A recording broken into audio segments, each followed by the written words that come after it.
छत्तीसगढ़ में एक मासूम के पहले लापता और फिर उसका कंकाल मिलने की गुत्थी आखिरकार सुलझ गई। 106 दिनों की कड़ी मशक्कत के बाद एक खौफनाक सच पुलिस के सामने आया। अंधविश्वास और लालच में अंधे रिश्तेदारों ने 6 साल की लाली की नरबली दे दी। नमस्कार, आप देख रहे हैं समर इंडिया और मैं हूं आपके साथ अमन सिंधु।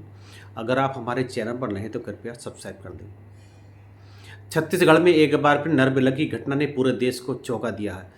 एक बच्ची जिन लोगों को भैया भाभी कहते नहीं थकती थी, उन्होंने ही अमीर बनने के लालच में मासूम की नरबली दे डाली। 106 दिनों की गहन पड़ताल के बाद आखिरकार इस रात से पर्दा उठ गया है और छत्तीसगढ़ के मुंगेली जिले में इस नरबली की घटना का खुलासा हो गया है। एक मासूम बच्ची जिसे अपनों ने ही धोखा दे दिया और रिश्तों के भाई भाभी अंधविश्वास के लालच में इस कदर अंधे हुए कि उन्होंने यह भी नहीं सोचा कि 6 साल की मासूम सी बच्ची की बलि से आखिर कौन से देवी देवता खुश होते हैं। अब मामले में 5 आरोपी गिरफ्त में हैं और जिनमें रिश्ते में भैया भाभी लगने वाले चिम्मनगिरी गोस्वामी और ऋतु गोस्वामी भी शामिल है। इसके अलावा नरेंद्र मार्को को बच्ची को घर से उठाने के लिए महज 500 रुपये का लालच दिया गया। अशोक मरावी ने हत्या में साथ दिया और तंत्र मंत्र करने वाले बैगा राम रतन निषाद ने तांत्रिक पूजा की थी। अभी जो जानकारी मिल रही है उसके मुताबिक बैगा राम रतन निषाद ने ऋतु गोस्वामी को यकीन दिलाया कि झरन पूजा करनी होगी। ये सभी बैगा समुदाय से है और इन्हें विश्वास है कि बलि देने से कार्य सिद्ध होते हैं और इसके बाद खूब पैसा बरसेगा, लेकिन इसके लिए बड़ी पूजा करनी होगी, यानी कि नरबली देनी होगी। ऋतु और उसके पति ने इसके लिए लाली को चुना। साजिश रची गई कि नरेंद्र मार को बच्ची को चुराएगा और फिर उसकी नरबली देकर पूजा संपन्न की जाएगी।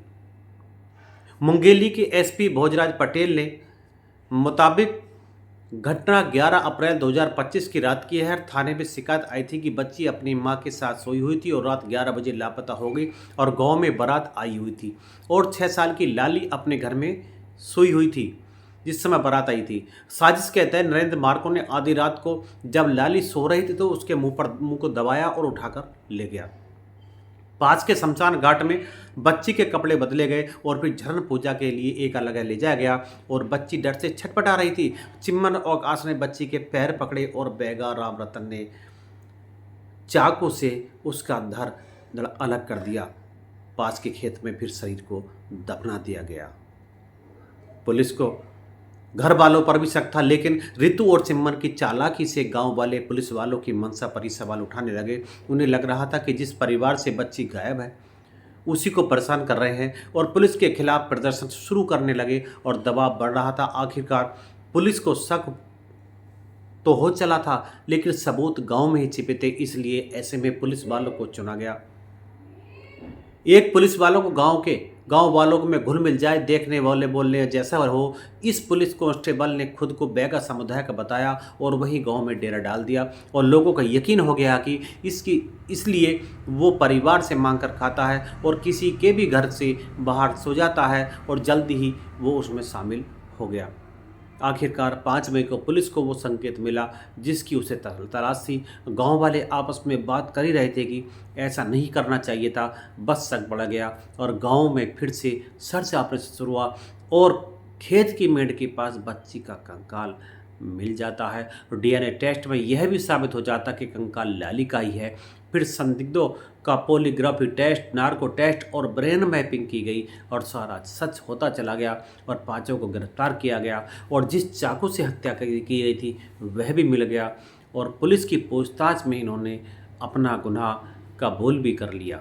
आप इन नरबली देने के वालों के बारे में क्या कहना चाहते हैं? नीचे कमेंट बॉक्स में अवश्य बताएं। मिलते हैं अगली वीडियो में, तब तक के लिए नमस्कार।